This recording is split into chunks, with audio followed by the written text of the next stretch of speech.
Hello, and thank you for visiting Graphene Business Law. If you're watching this video on YouTube, please go ahead and click on the red subscribe button down below. Graphene Business Law is your go-to law firm for services for entrepreneurs and small and medium-sized business owners in Toronto and throughout Ontario.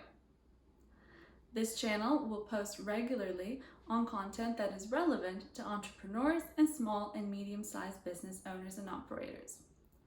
My name is Pamela Matani, and I am the principal lawyer here at Graphene. Today's video is inspired by trends coming out of the tail end of COVID, or at least what appears to be the tail end of COVID.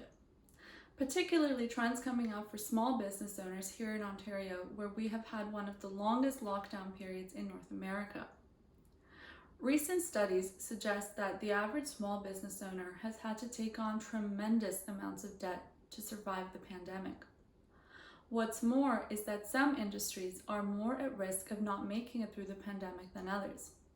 For example, one recent study suggests that half of all restaurants in Ontario are at risk of not surviving COVID-19.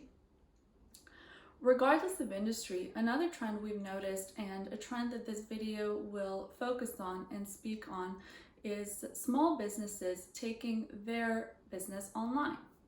Whether you're a designer selling more of your handbags online, or a restaurant selling your best-selling dip online, or a salon owner featuring your best-selling body and face products online, there has definitely been a shift in small business owners and operators opening up that avenue of further revenue that could come from online sales. Here, there are a few things to consider because, as you can imagine, selling online comes with its own host of considerations and legal requirements and legal best practices. Certainly when you sell in person, there are logistics and practicalities in place involved in getting the person through the door, in how you advertise, in what you advertise, in taking the payments you take, and providing receipts. And it's no surprise that those practicalities translate somehow into the online world. And today I'll be speaking particularly to privacy policies that should be featured on your online business when you aim to sell your products or services online. Now, I'm going to be scrolling down here because I have some notes and notes on privacy policies, what they look like, what they are, and what they should feature. First and foremost, a privacy policy is a piece that gives the user the confidence to go ahead and make that payment, purchase that product or service on your online platform.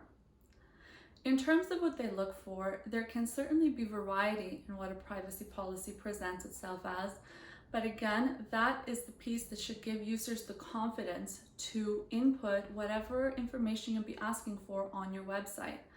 It should give them the confidence to disclose the types of information that you seek of them, and also they should have an understanding based off of your privacy policy as to what you will do with the information you're asking them about.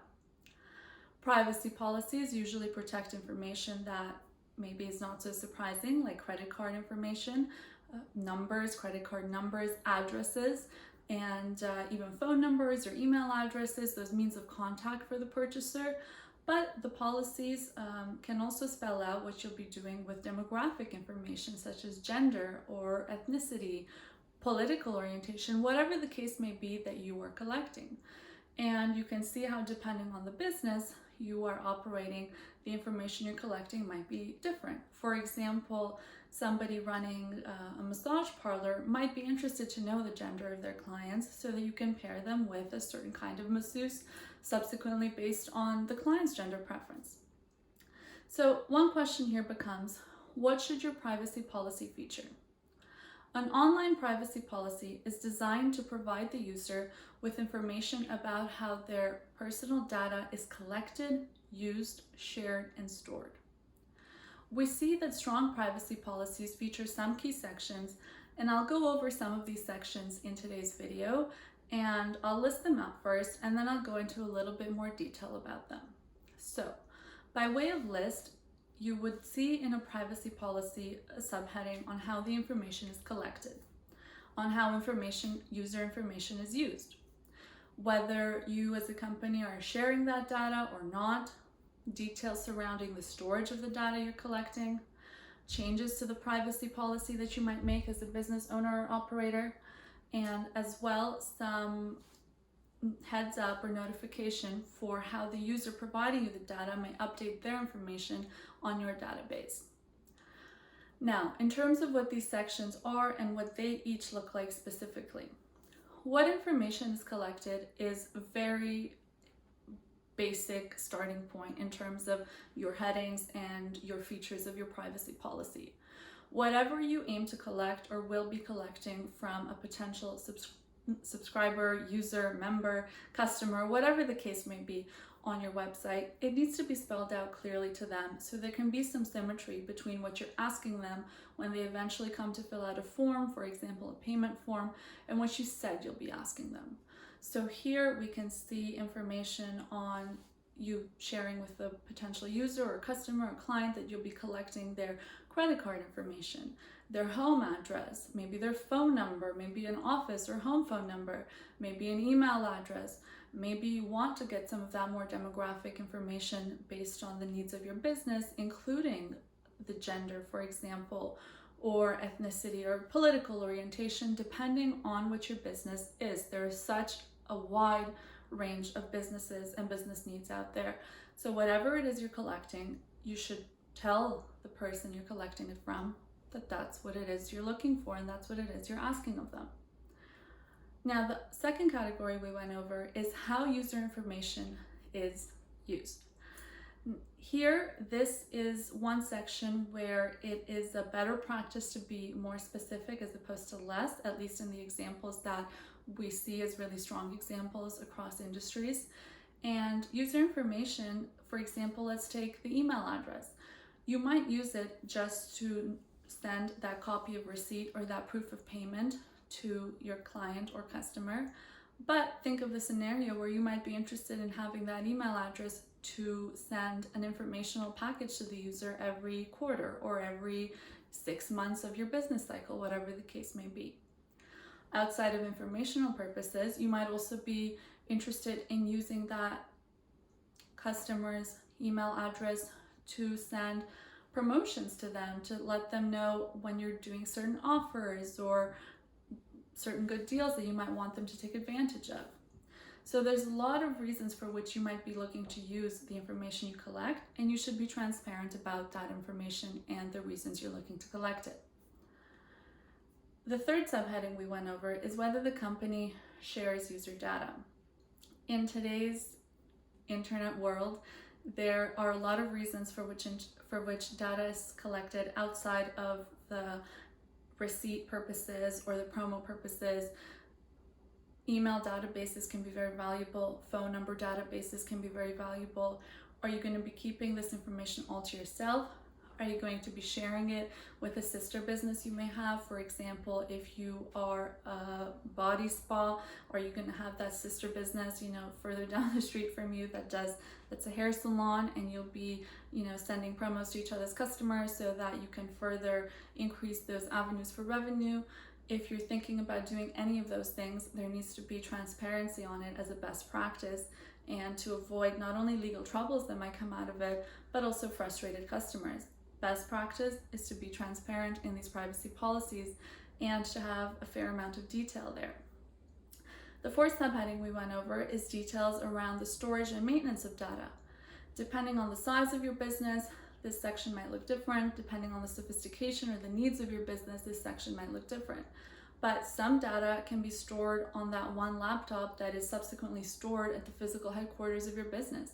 Other data can be stored on the cloud or on servers in the US, in Europe, internationally, whatever the case may be. Transparency is good when it comes to this section as well.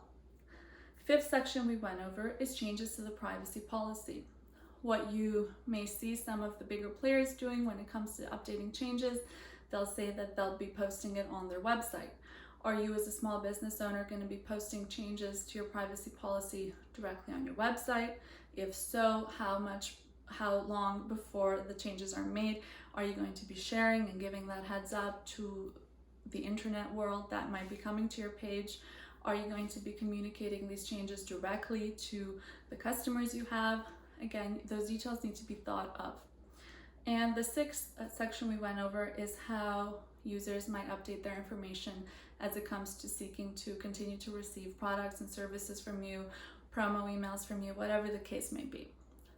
So that list might sound, depending on where you're listening from, how you're listening, it might sound as a fairly straightforward list, or you might be thinking that there's quite a fair amount of detail involved within each section of the privacy policy.